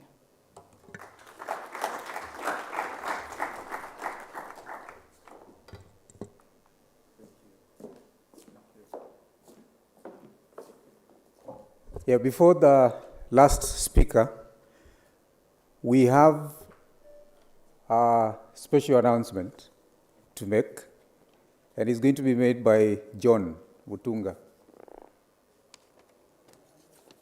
Special announcement. When the speaker comes, please come and announce now so that we have the last speaker. Sorry? After the last speaker. Maureen Wanjiku Mwaniki. Huawei.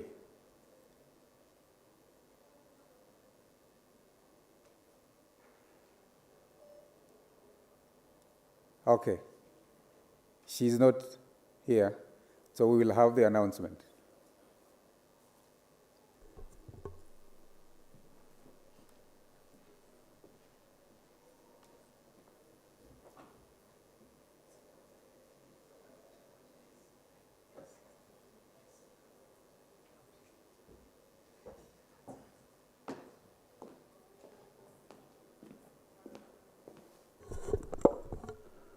Sorry guys, I was told to talk and finish everything. So it's my joy. I don't know what to say. The days come to an end, just like yesterday. And it's interesting that I need to introduce myself. My name is John Mutunga.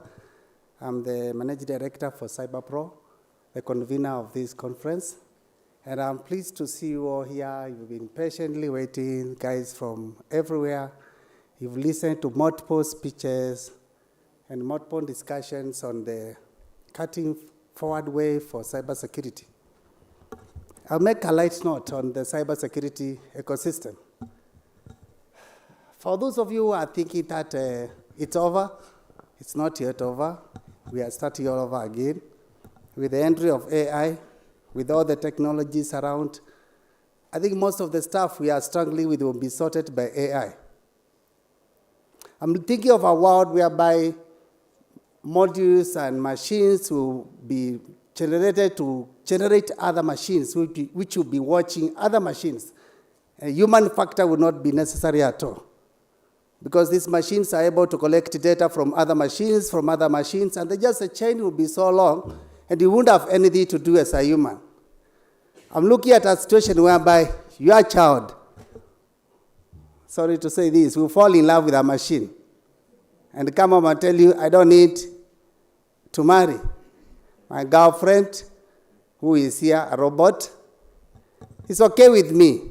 He takes care of me, she takes care of me, she cooks, she doesn't get angry, she has no mood swings.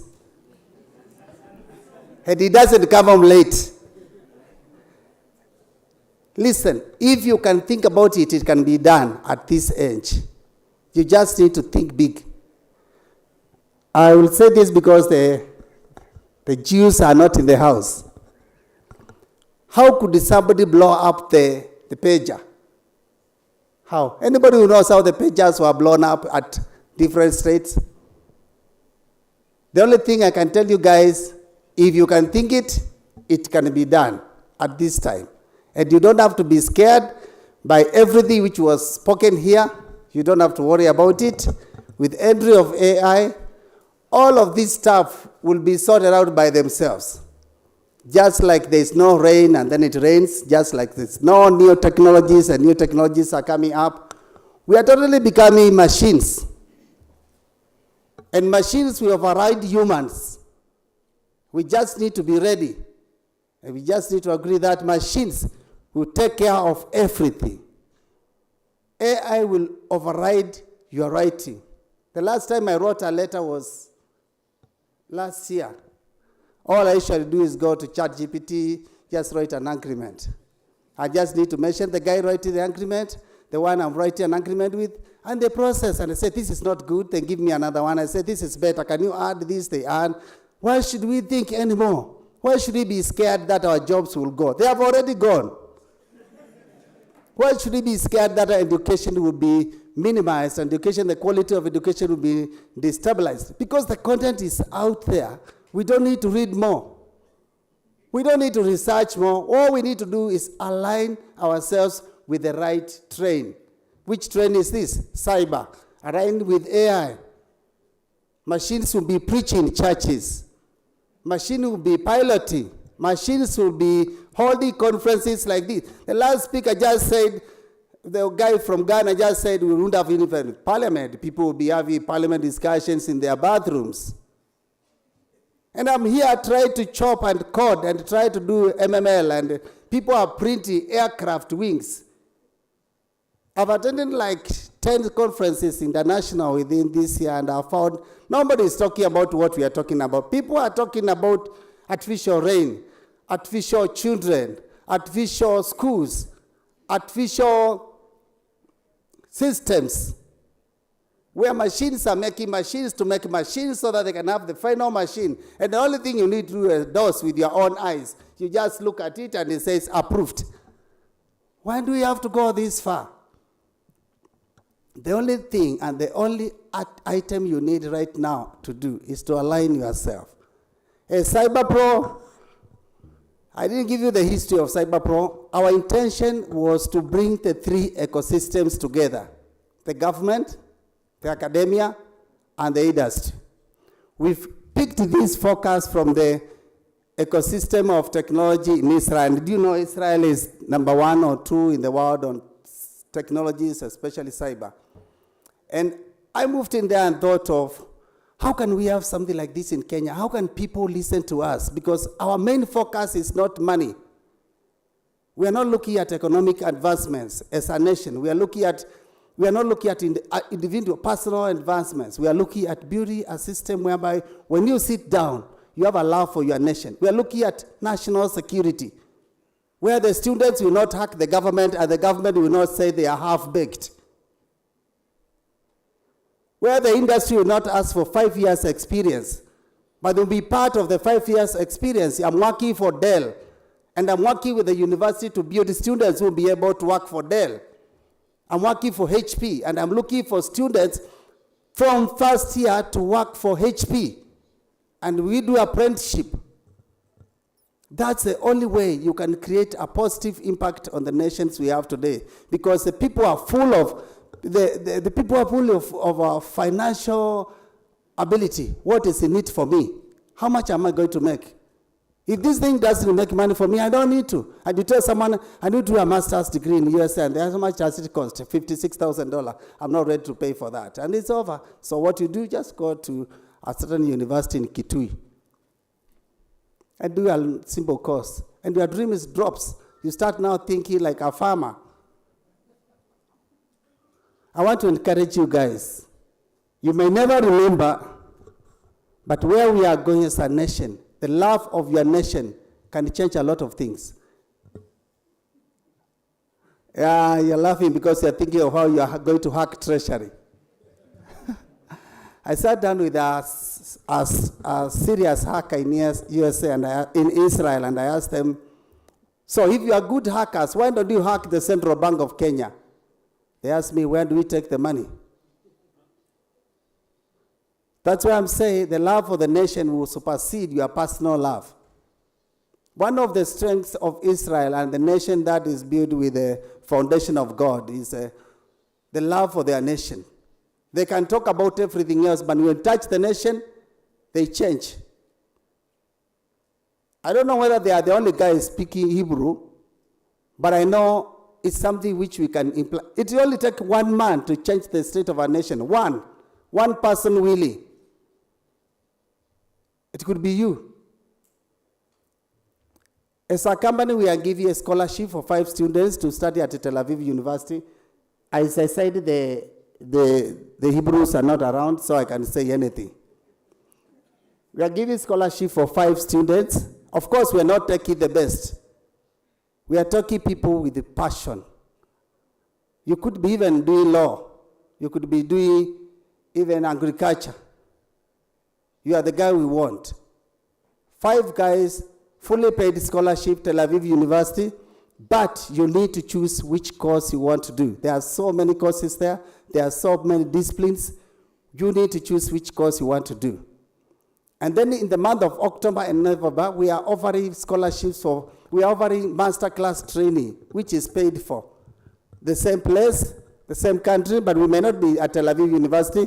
It's organized by the tall guy who is seated here. He's the Deputy Vice Chancellor, Research and Development at Tel Aviv University. This guy addresses, this guy who is seated here sits in the board of Netanyahu, the president, the prime minister. He said, if you want to create something like what we love, I'll come here and speak. Of course, today he has not spoken, but he looks tired. You can change the nation by putting effort on what you do and having passion for what you do. And then later you look back and say, proudly I was in UON. For those who are from UON, you can say I'm from Kambiaga. I'm from Moi University. I sometimes wonder why when people get power in the nation, they don't like saying, I'm an ex-UN or something like that. I studied in KU. They don't say that. Or they say, you cannot be a lawyer in this country when you studied from UN because the student is half-baked. And I ask, but you are a former student of that university. You are the guys who are baked. You are the guys who write that new constitution. You are the guys who lead in cybersecurity. You are the guys who make the decision for where the nation is going. Ghana has a very nice policy and a strategy on cybersecurity. But we can be better in Africa if we want. We can supersede everyone if we want, because we are hardworking and we are passionate on what we do. Just check out around and you see how passionate are Kenyans. You'll find a guy pushing mkokoteni or ox cart and he's still pushing. And he doesn't care even he's pushing it on the highway. In some countries, you can't do that. We are passionate of what we do. And cybersecurity is all about passion. Most of us seated here have no degree in cybersecurity, no degree in computer science. Most of you. The rumor is the head of cybersecurity in Central Bank. It's not a computer science student. It's a teacher. Rumors sit that if you want to go far on cyber and want to build a life based on this, you can make it by your own choice and by your own research. I'll give you a small course, RSA conference in USA. If you log into RSA and listen to what they are teaching, you will get a free certification on the course of what you have read. And sometimes I think they call it CPM or what? Hours. Dig out and know what you want to become. Dig out and pursue what you want to become. Because it will only take your passion. The government will not encourage you. The industry will not encourage you. If you are a student, the industry thinks you are not pure to start working. So they need to take you, train you again for 2 years. And I ask them, so when you train someone for 2 years, And then he's hired by Fortinet after training him for 2 years. He's trained by somebody like a Checkpoint, then he's hired by Fortinet. Don't you feel you have lost?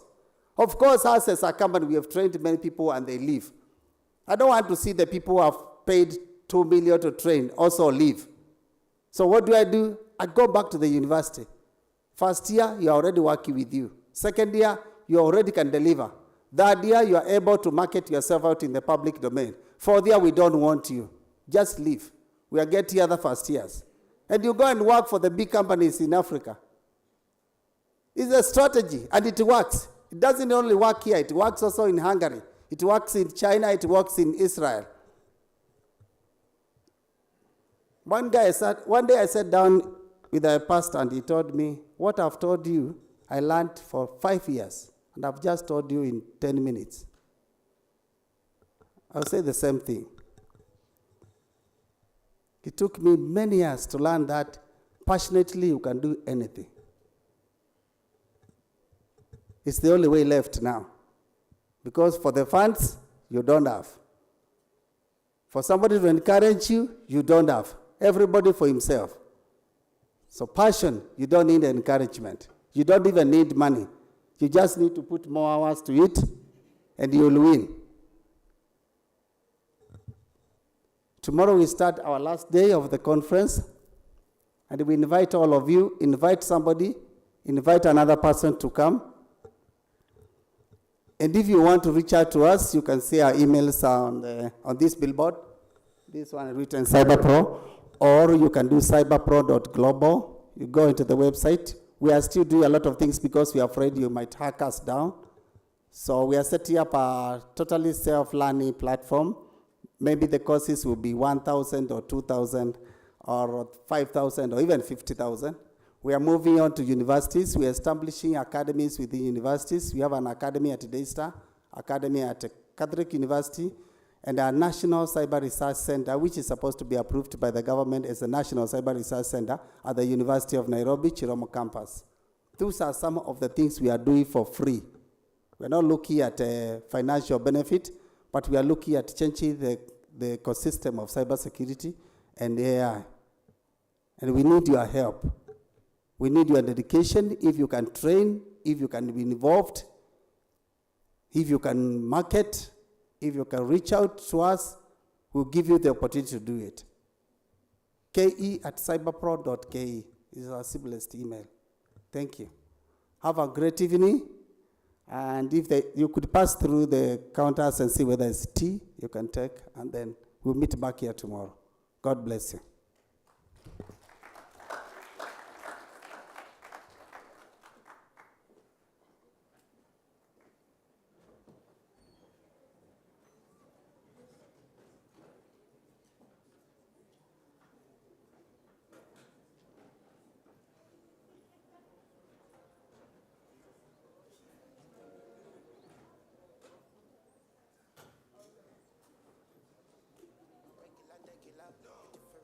Put your on my cellular. No.